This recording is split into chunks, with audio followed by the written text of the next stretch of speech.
Hello guys, welcome back to my YouTube channel. तो आज हम एक्सप्लेन करने वाले हैं द रोड नॉट टेकन, जिसे रॉबर्ट फ्रॉस्ट ने लिखा है। यह पोएम 4 स्टेंजा में बांटा हुआ है। हर स्टेंजा 5-5 लाइन का है। तो चलिए अब हम इस पोएम को स्टार्ट करते हैं। Two roads diverge in a yellow wood and sorry I could not travel both. पतझड़ के मौसम में जंगल में दो रोड डाइवर्ज हो रहे। यहाँ स्पीकर कहता है मैं दोनों रोड में ट्रैवल नहीं कर सकता। And be one traveller long I stood. क्योंकि मैं एक ही ट्रैवलर था इसलिए दोनों पर नहीं जा सकता। मैं वहाँ लंबे टाइम तक खड़ा रहा, सोचता रहा कि किस रास्ते पर जाना चाहिए। And look down one as far as I could to where it bent in the undergrowth. और जितना दूर हो सके, जहाँ तक मेरी नज़र गई मैं वहाँ तक देखता रहा। और वहाँ खड़ा होकर मैं ज़्यादा दूर तक तो देख नहीं पा रहा था, क्योंकि रास्ते में आगे जाकर बहुत घास उगी हुई थी। रास्ता आगे जाकर बेंट हो जा रहा था और घने फॉरेस्ट होने के कारण मैं आगे दूर तक नहीं देख पा रहा था। Then took the other just as fair and having perhaps the better claim.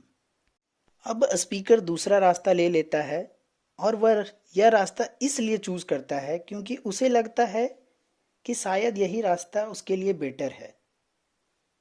Because it was grassy and wanted wear. क्योंकि इस रास्ते में बहुत घास उगी हुई थी, ज़्यादा लोग उसमें नहीं चले थे और वहाँ उस रास्ते में ज़्यादा घास को पैरों से भी कुचला नहीं गया था। Though, as for that, the passing there had warned them really about the same. अब जब स्पीकर उस रास्ते को पार कर रहा है, उस रास्ते में जा रहा है, तब उसे लगता है कि दोनों रास्ते में सेम ही चला गया है। मतलब अब जब वह इस रास्ते में चल रहा है तो वो दूसरे रास्ते के बारे में सोच रहा है। उसके दिमाग में बहुत सारी बातें आ रही है, बहुत सारी बातें चल रही है कि क्या करूं, वही दूसरा रास्ता वापस ले लूं या फिर इसी रास्ते पर चलूं। And both that morning equally lay in leaves no step had trodden black. यहाँ इन दोनों लाइन का मतलब है कि यहाँ दोनों रास्ते में इक्वल पेड़ के पत्ते गिरे हुए हैं, बराबर पत्ते ढके हुए हैं और ज़्यादा पैर इन पर नहीं चले हैं, जिसके कारण पत्ते ब्लैक नहीं हुए। तो क्या करूं, वापस दूसरे रास्ते में जाऊं या फिर मैं इसी रास्ते में चलते रहूं। Oh, I kept the first for another day. Oh, मैंने यह पहला रास्ता चुन लिया तो उस दूसरे वाले को दूसरे दिन के लिए छोड़ देता हूँ कि कभी और दिन आऊँगा तब उसे देख लूँगा। Yet knowing how way Leeds on two way I dotted if I should ever come back. लेकिन यह जानते हुए कि हो सकता है यह रास्ता आगे दूसरे रास्ते में मिला देगा, मिलाते जाएगा अलग अलग रास्ते से, तो मुझे इस बात पर डॉट हुआ कि क्या मैं उस फर्स्ट रास्ते में ट्रैवल करने के लिए आ पाऊंगा, कभी मुझे मौका मिलेगा कि उस रास्ते को ट्राई कर सकूं। मतलब यहाँ उस स्पीकर को यहाँ दो अपॉर्चुनिटी मिल रही है कि इस रास्ते को छोड़ूं या उस रास्ते को छोड़ूं, इस रास्ते पे चलूं या उस रास्ते पे चलूं। I shall be telling this with a sigh.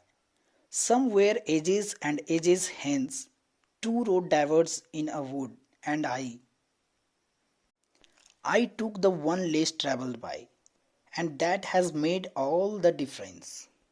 यहाँ स्पीकर कहता है, मैं गहरी सांस लेते हुए कभी न कभी लोगों को फ्यूचर में बताया करूँगा कि अपनी यह दोनों दो रोड वाली कहानी को सुनाऊंगा कि सालों पहले मुझे जंगल में दो रोड मिली थी और मैंने उस रास्ते को चुना जिस पर कम चला गया था और उस रास्ते की वजह से मेरी पूरी जिंदगी बदल गई है।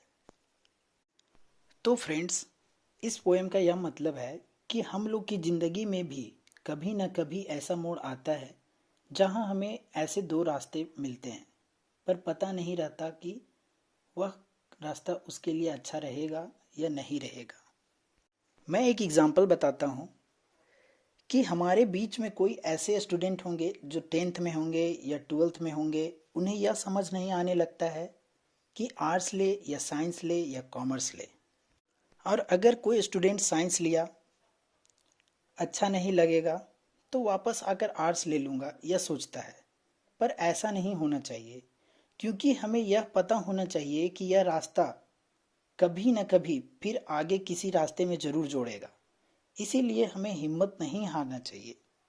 स्पीकर यहाँ हमें रियल लाइफ को समझाना चाहता है कि लाइफ में हमें दो या दो से अधिक अपॉर्चुनिटी मिलती है, पर कम नॉलेज होने के कारण हम गलत रास्ता चुन लेते हैं और आगे चलकर दूसरी अपॉर्चुनिटी को सोचते रहते हैं कि मेरे पास दो अपॉर्चुनिटी था, मैं इस रास्ते को चुन लिया, इससे बढ़िया वो रास्ता था। तो फ्रेंड्स, अब हमारा पोएम समाप्त होता है। आई होप आपको यह पोएम समझ आया हो। इसका समरी आपको डिस्क्रिप्शन में मिल जाएगा। Thanks for watching this video. If you like this video, click the subscribe button and like this video. And you can also see me on Instagram, Sandy Creation.